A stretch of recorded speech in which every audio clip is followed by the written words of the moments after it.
నమస్తే, welcome to సెసిటీవీ. నా పేరు నరేష్. తీన్మార్ మల్లన్న ఒక జర్నలిస్ట్ గా తన కెరీర్ ని ప్రారంభించి ఇప్పుడు ఏకంగా ప్రస్తుతం కాంగ్రెస్ పార్టీలో ఎమ్మెల్సీగా కొనసాగుతున్నారు. కాంగ్రెస్ పార్టీ ఆయనకు ఎమ్మెల్సీ ఇవ్వడం జరిగింది.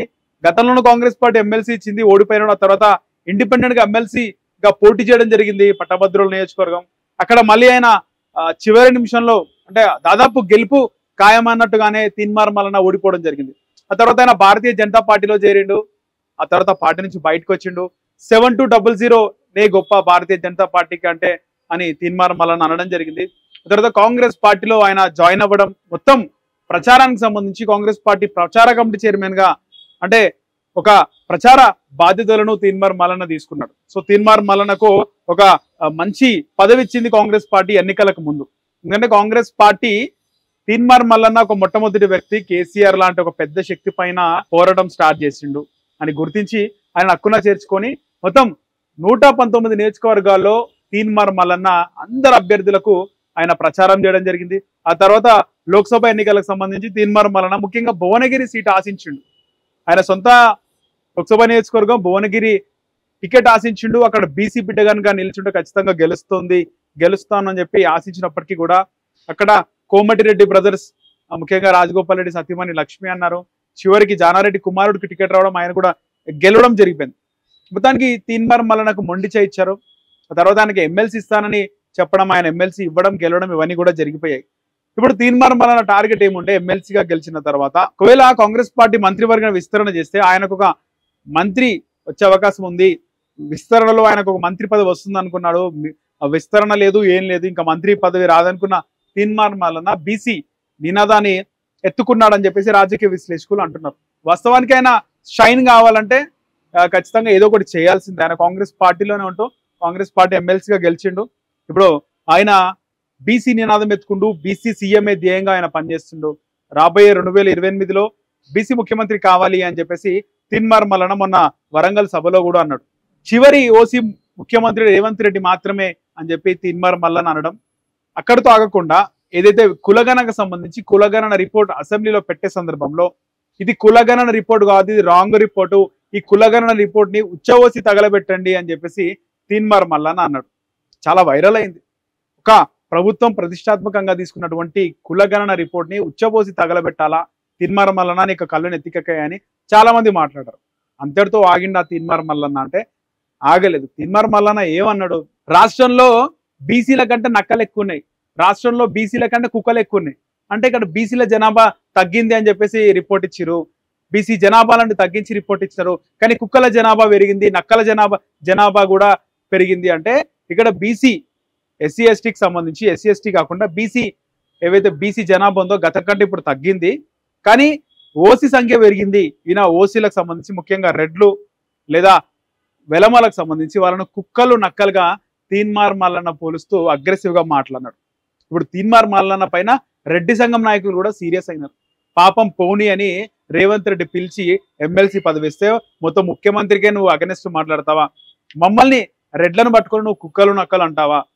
రెడ్లు 25 లక్షల మంది రాష్ట్రంలో, తెలంగాణ రాష్ట్రంలో రెడ్ల కులానికి సంబంధించి 25 లక్షల మంది ఉన్నాము. మీ బీసీ వాళ్ళు ఎన్ని లక్షల బీసీలు ఉన్నారు?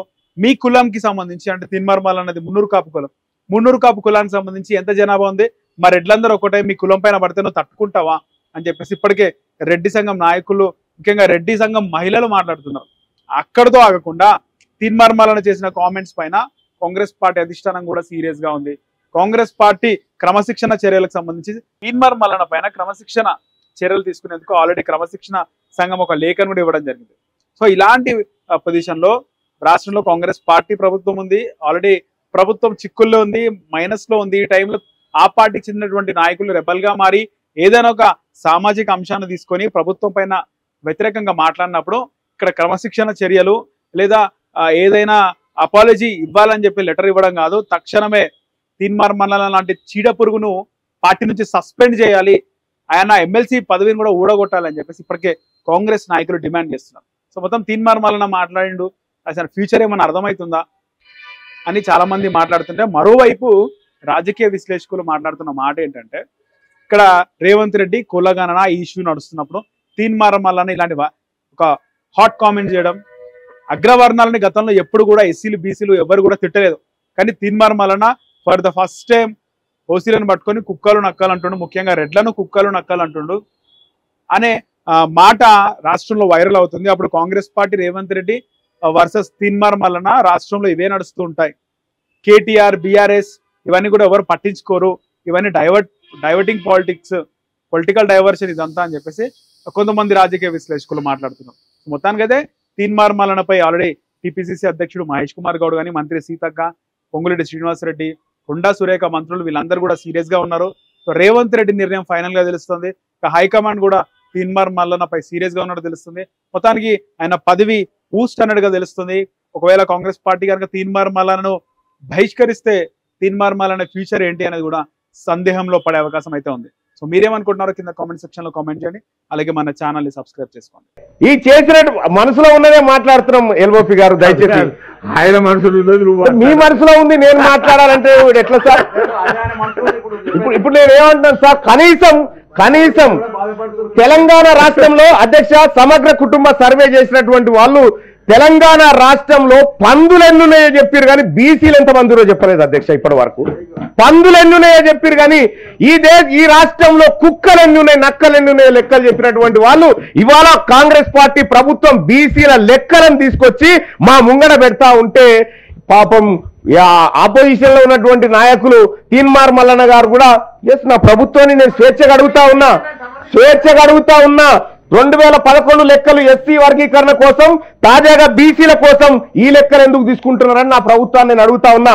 నా ప్రభుత్వానికే మనం చేసిన సర్వే మీద నమ్మకం ఉందా లేదా అనేటువంటి విషయాన్ని స్పష్టంగా అడుగుతా ఉన్నా.